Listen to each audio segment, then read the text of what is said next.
अभी हमें कुछ प्रोसेस गिवन है, ठीक है, और वो एग्जीक्यूट हो रहे हैं। किस वे में हो रहे हैं? राउंड रॉबिन मैनर में हो रहे हैं। राउंड रॉबिन शेड्यूलिंग है, ठीक है। तो कुछ ना कुछ हमें टाइम स्लाइस चाहिए, टाइम क्वांटम चाहिए, जो कि हमें 3 गिवन है, ठीक है। यहाँ पर हमारे पास ये प्रोसेसेस हैं, P1, P2, P3, P4, 4 process हैं। उनका अराइवल टाइम हमें गिवन है, ठीक है, और बर्स्ट टाइम गिवन है। तो अब हमें क्या निकालना है इसमें? टोटल वेटिंग टाइम निकालना है। क्या निकालना है? टोटल वेटिंग टाइम, ठीक है। और जब हमें टोटल वेटिंग टाइम निकालना है, तो अब हमें क्या क्या चाहिए होगा उसके लिए? उसके लिए हमें क्या चाहिए होगा? एक सबसे पहले चाहिए होगा कंप्लीशन टाइम, कि भाई वो कब कंप्लीट हो रहा है, ठीक है। क्या चाहिए?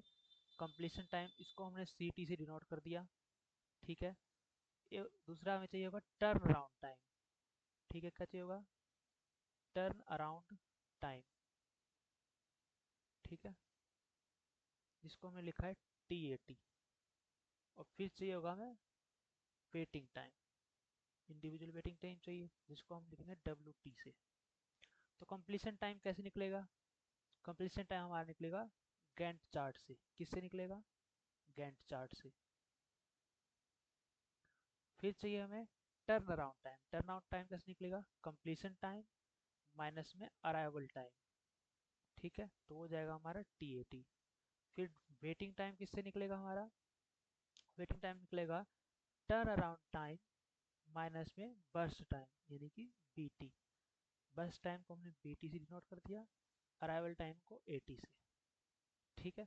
तो सबसे पहले हमें चाहिए गैंट चार्ट। गैंट चार्ट बनाना पड़ेगा, तो गैंट चार्ट देखते हैं। हमारे पास ये हमारा गैंट चार्ट कुछ ऐसे बनेगा, ऐसा दिखेगा। तो मैं बताता हूँ ये कैसे बना है। तो गैंट चार्ट बनाने के लिए हमें एक रेडी क्यू मेंटेन करना पड़ेगा। तो रेडी क्यू मेंटेन करेंगे तो सबसे पहले क्या होगा?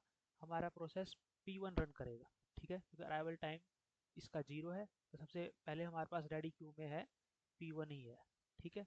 अभी हमारे पास रेडी क्यू में सिर्फ P1 है, ठीक है। तो ये हमारा 0 से लेके 3 तक रन करेगा, ठीक है।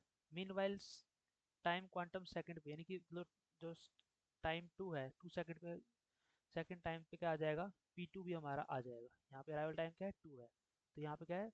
रेडी क्यू में P2 भी आ जाएगा, ठीक है। ये 3 तक रन करेगा। फिर ये 3, इसके बाद जो है रेडी क्यू में P1 आ जाएगा, ठीक है। 3 तक रन कर चुका है। तो अब हमारा P1 रन कर चुका है पहले, जो रेडी क्यू में था, ये वाला P1 खत्म। ये अब P2 रन करेगा।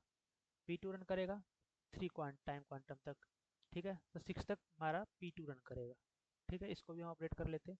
P1 एक बार रन हुआ, तो अब यहाँ पे हमारे पास बचेगा 5। ये भी रन हो चुका है, तो ये बचेगा 6, ठीक है। तो अब 6 तक हमारे पास और कोई आया है? 6 5 पे आया है हमारा P3। तो 5 पे क्या होगा? P3 आ जाएगा, और 6 पे ये P2 दोबारा से क्या आ जाएगा? रेडी क्यू में आ जाएगा, ठीक है। फिर उसके बाद 7 पे क्या होगा? P4 रेडी क्यू में आ जाएगा, ठीक है। और 9 पे दोबारा से जो ये P1 हमारा रन करेगा 6 to 9 पे, वो आ जाएगा 9 पे इसके अंदर, ठीक है। तो अभी देखते पहले 6 पे P2 के बाद क्या रन होगा? P1, ठीक है, जो कि एक बार 0 से 3 तक रन हो चुका है। फिर दोबारा से P2 2 पे आया था, 3 पे ये दोबारा से रेडी क्यू में चला गया। तो अब क्या रन होगा? P1 9 तक ये रन हो जाएगा, ठीक है। 9 तक रन होने के बाद ये दोबारा से कहाँ चला जाएगा? रेडी क्यू में। उससे पहले 9 से पहले हमारे पास 7 पे आ चुका है P4, ठीक है, और 6 पे आया है P2 यहाँ से रन होने के बाद। अब अब देखो, P1 रन हो गया हमारा। P1 के बाद क्या है रेडी क्यू में? P3 है, तो अब P3 भी रन हो जाएगा। P3 कितना यूनिट रन होगा? 2 ही यूनिट रन होगा। क्यों? क्योंकि ये हमारे पास बस टाइम इसका गिवन ही 2 है, तो 3 तो हम रन करेंगे नहीं, तो 9 to 11 तक ही रन करेंगे, और ये फिनिश हो गया, दोबारा रेडी क्यू में भी नहीं जाएगा। फिर P3 के बाद क्या है? P2 है, तो अब यहाँ पे हमारा P2 भी रन हो गया। तो P2 रन हो गया। P2 P2 में कितना बचा है? 6 है, तो इसको कितना बचेगा? 3, ठीक है। अब P2 रन हो गया 14 तक। फिर 14 पे दोबारा क्या है? ये किसमें चला जाएगा? रेडी क्यू में चला जाएगा, P2 में, यहाँ पे आ जाएगा, ठीक है। और P2 रन हो गया था, अब P4 रन हो जाएगा। क्या हो जाएगा? P4 भी रन हो जाएगा। तो अब क्या है हमारा? P4 रन होगा 14 to 17, 3 टाइम स्लाइस है। अब P4 तो ख़त्म ही हो गया, जीरो हो गया, और ये भी जीरो हो गया था पहले ही। ठीक है, तो अब P4 के बाद क्या है रेडी क्यू में, P1 है, तो अब P1 भी रन हो गया। अब P1 रन हो गया, कितना P1 कहाँ से कहाँ तक रन होगा, 17 to 19, 2 ही यूनिट रन होगा। क्यों? क्योंकि यहाँ पे हमारे पास बचा ही 2 यूनिट है। पहले 5 था, 3 हो गया था, और 5 से 2 हो जाएगा, और 2 से फिर ये 0 हो जाएगा। कैसे? देखो यहाँ पे 3 रन हो चुका है, 3 यहाँ पे रन हो चुका है, और फिर 2 यूनिट यहाँ रन हो जाएगा, तो 8 हो गया टोटल। ठीक है, फिर उसके बाद अब रेडी क्यू में दोबारा तो आएगा नहीं, खत्म हो गया। अब लास्ट बचा है P2, ये वाला, तो P2 रन होगा 19 to 22, तो यहाँ पे क्या हो गया, P2 भी यहाँ से खत्म। ठीक है, तो ये हमारा बन गया क्या, गैंट चार्ट। अब यहाँ से हम देख लेंगे कि भाई कौन सा प्रोसेस कब कंप्लीट हुआ है। ठीक है, तो अब यहाँ पे देखते हैं हम कौन सा प्रोसेस कब कंप्लीट हुआ है। तो सबसे पहले हम देखते हैं कि यहाँ पे P3 कंप्लीट हो रहा है, आगे नहीं है। P3 P3 कंप्लीट हो रहा है हमारा यहाँ पे 11 पे, तो ये 11 पे P3 कंप्लीट हो गया। ठीक है, फिर उसके बाद कंप्लीट हो रहा है हमारे पास P4 17 पे, 17 पे P4 कंप्लीट हो गया। फिर फिर हो रहा है हमारे पास 19 पे P1, 19 पे हो गया P1 कंप्लीशन टाइम, ये कंप्लीशन टाइम बनाया हमने। ठीक है, फिर P2 हो रहा है 22 पे। ठीक है, कंप्लीशन टाइम आ गया। अब टर्न अराउंड टाइम निकालना है, तो टर्न अराउंड टाइम कैसे निकलेगा, टर्न अराउंड टाइम निकलेगा कंप्लीशन टाइम माइनस में अराइवल टाइम, ये वाला और ये वाला, इन दोनों क्या करना है, माइनस करना है।